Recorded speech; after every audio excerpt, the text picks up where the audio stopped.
Hello everybody, welcome to WhatCulture Gaming. I'm Scott, joined by Josh.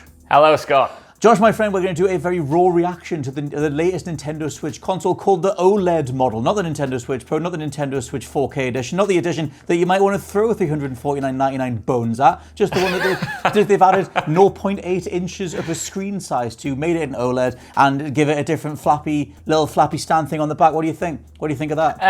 Well, it's freaking raw, like you say, Scott Tilford. I haven't really had a chance to fully process this, but honestly, right, yes, it's not the Switch Pro. It's absolutely not the Switch Pro. It's not some kind of, mid-generation refresh that's going to give the Breath of the Wild 2 more processing power, more graphical power, more rendering power, anything like that. But if we're taking it isolated from the rumors, if we're taking it just as a piece of hardware that's going to come out and complement what's already on the market, I think it's pretty good. I think it's okay. Yes. It's certainly not like something that everyone's going to suddenly trade their switches in to get. It's not that at all. And I can see why people are certainly disappointed. I can see why you are so broken by this announcement. I just don't get it. I don't see in isolation, the point. I think it's okay. Well, okay. Yes. The thing is, I've saw a lot of people, and I totally agree with this. You look at it and you go, well, I don't really need that. And in a way, I like that because it respects the consumer. It says, hey, look, the Switch that you already have is more than capable. Everything's going to be playing on this system. It's not like they're making stuff for a new, system, a set of system specs where you need to upgrade to the new system to get a level of graphical quality or anything. Because if you look online, there's already the specs. Well, it's weird because the specs that leaked for Bloomberg pointed to 4K specs, that it was going to be getting some processor upgrades. So I've dug out that initial quote, which is from the initial Bloomberg report that got the whole ball rolling on the 4K Switch thing, which was written up in the Bloomberg report saying that Nintendo decided to go with rigid OLED panels for the new model because it's cheaper, but it's a less flexible alternative to the type commonly used for high-end smartphones. Also, the latest model will also come with 4K ultra-high definition graphics when paired with TVs. Now, this wasn't from Jason Schreier, who wrote it up, and it was actually from Yoshio Tamura, who's the display consultancy co-founder of DSCC. They're the display company that were on board helping Nintendo design the new system. So maybe somewhere along the line, Nintendo decided that they didn't actually want 4K capability, and the new system doesn't really seem to have any particular processing upgrade. There's nothing about the internals in the trailer. There's nothing about battery life or anything like that. But because of that, it kind of also has the knock-on effect of, like I said, making it feel like you don't need to upgrade, which is a weird feeling to have when you watch the trailer itself, because you kind of just go, well, that's a slightly bigger screen, and that's kind of it. Because, we kind of went through the reverse of this with the PS Vita, where that system started on OLED and then went to LCD. And Sony said back in 2013 that, they'd found a way to make sure that LCD images were just as high quality as OLED, but they'd switched to LCD because it affected battery life so much. They could get so much more battery life out of it if they didn't have an OLED screen, which is the opposite here. Now, Nintendo have said on their website that they can match the battery life of the existing Switch using an OLED screen, which is fine, but the battery life of the handheld Switch isn't great anyway. So it's kind of like, I don't even buy that, to be honest. I think an OLED screen will sap battery life. But what do you think of all that stuff?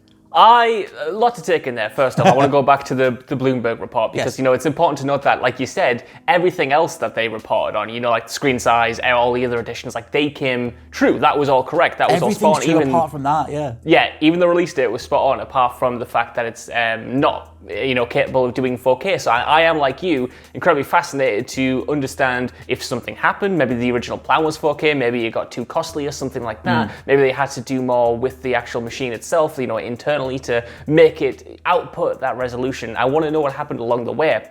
But when it comes to the actual screen itself, funnily enough, I booted up the Switch for the first time in a long time last night to play Sky, I think we held hands, we flew through the sky we together. Certainly did. We couldn't quite hug, but we, did high fives, held hands and stuff. We certainly did. And I was looking at the screen and I was like, this is a pretty good screen, but this is a gorgeous game. And I personally would love a higher quality screen, an OLED screen, a bit of a bigger screen.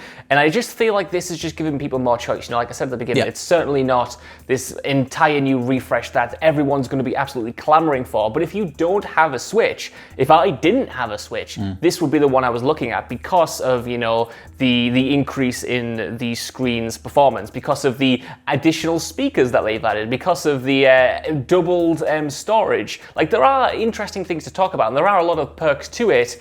But like you say, when it comes to someone like you, who was, when we've talked, we've covered the Nintendo Switch Pro so many times this year. I feel like we've had an interest in this thing coming true. We've had an interest in wanting it to be this kind of like, next step, this half step for Nintendo in their generations, and it's definitely not that. So I can see why, like there are certainly people, like yourself, who are looking for a reason to upgrade, looking for a reason to get the next Switch and what that might mean. And ultimately this is essentially, on the level of the Nintendo Switch Lite, where it's just like a variation of what you've already got with a few added bells and whistles in this case, and ultimately just kind of like a higher price point, more options for people going into the holiday season when people are going to be buying Switches for Christmas. People are going to be looking to play the games that are coming out at the end of this year, Well, that's the thing. I mean, I think, because for me, my Switch, I've had one since 2017. It doesn't sound very good anymore. The fans in it are starting to get a bit more rickety,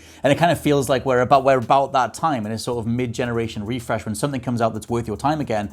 And it's interesting because, like I said, I was starting to go into the point before. It's like, well, they've released something that, if you're a hardcore Switch fan, then okay, maybe you'll upgrade for the OLED screen. Maybe you played handheld a lot, but if you're playing a lot in docked, you really don't need this. Like, it's not. I mean, so far they haven't detailed the processor side of it, which I kind of respect that in a way, because it's like, well, okay, we're respecting you as the consumer. You're totally fine with the original Switch and you don't need to bother upgrading. But at the same time, if you've had one since 2017, then you've had that for 4 years, and that system is likely not going to be in the same state that it was back then. There was already tons of videos back at launch about, there was Joy-Con drift. There's been issues with the Switches. Things over the years where people have sort of sat back and gone like, well, I'll get the rumored new Switch when it comes around. And it's £350, which is more than the Xbox Series S. Like, it's a premium priced thing, but all you're really getting is a slightly bigger screen, and that's kind of it. I can't reconcile the fact that they had an open goal of, because they even talked about there was all this other stuff about deep learning super sampling, the DLSS software style solution to upscaling games to 4K. And my conspiratorial hat, my Hassan Karaman hat, makes me think that the pre-orders aren't open on this thing yet because there's another trailer to come. I wonder if they've still got something else to announce. Maybe. But, like we said earlier, on the Nintendo Switch own website, it does say that they're 1080p output from the dock. It doesn't say anything about 4K, and they don't even include it in this initial reveal. So who even knows, Josh Brown? Well, that's the thing, I mean, it's interesting the role that rumors play into stuff like this, because obviously we're very involved in that stuff. We look at something that Jason Schreier has written, and he's an extremely reliable journalist. He's looking at it at the minute, going like, well, this is it. An extremely reliable journalist. Important to know that he got most of the stuff right. Yeah. And it's very rare that he misses. So when he writes something like this, it's easy to put a lot of stock into it. It's easy for people like us to report on it. Make a few videos about it and kind of have this baseline that ultimately isn't real or ultimately doesn't exist. And then I wonder how that factors into the disappointment. I wonder whether or not, if Nintendo fans, like we are, got invested in this idea that it was going to be this, kind of like bigger deal, going to have a 4K screen, going to have more implications going forward. I wonder how it would be received, in a vacuum. I wonder, because it has just been dropped out of nowhere. It's not like they built up to it. It's not like they've said, we're going to announce brand new hardware in a week's time. Window, so. Totally, yeah. They've just like dropped this out of nowhere, and I think that's indicative of how not how disposable this is, but how supplementary it is, and how it's going to complement the already existing ecosystem rather than replace it in the way that I think the Xbox One X and PlayStation 4 Pro was intended to. That never happened. They never became as big as I think Sony or Microsoft wanted those machines to be. But I feel like with that, the intention was like, this is going to be a half step. But at least they had processor upgrades. They had a reason to get the system as opposed to just some weird aesthetic thing, which I think is what throws me off. Also, I think the whole receiving it in a vacuum thing, the way the trailer's edited, they focus so much on the docked system for the last 30 seconds of the reveal, showing all these full screen TVs. Here's a 4K system, here's a 4K TV, and you feel like it's going to capitalize on saying, and also it can do this. Yeah. But then it just, no, there's an Ethernet port now, and here's a little bit of Splatoon 3 footage, which looks a lot like Splatoon 2 footage. And it's just like, well, that's all fine, but you could have completely hammered this home if you ticked the final box. Which is just, I think it's a weird rollout. Like I said, there's a total part of me that is more than happy with just sticking with my Switch and just looking at it and going, I like the fact that you put something out that isn't another 3DS XL, where they put out the 3DS again, but it could suddenly, they were like, oh, only the 3DS XL can play SNES games on the emulated SNES games from the Virtual Console, and the original 3DS couldn't do that. And everyone at the time went, that's the biggest load of BS that you've said in quite some time. I'm glad they haven't done that. But at the same time, I think if you're going to ask £350 of people, you need more than a 0.8 screen size increase and a better hinge on the back.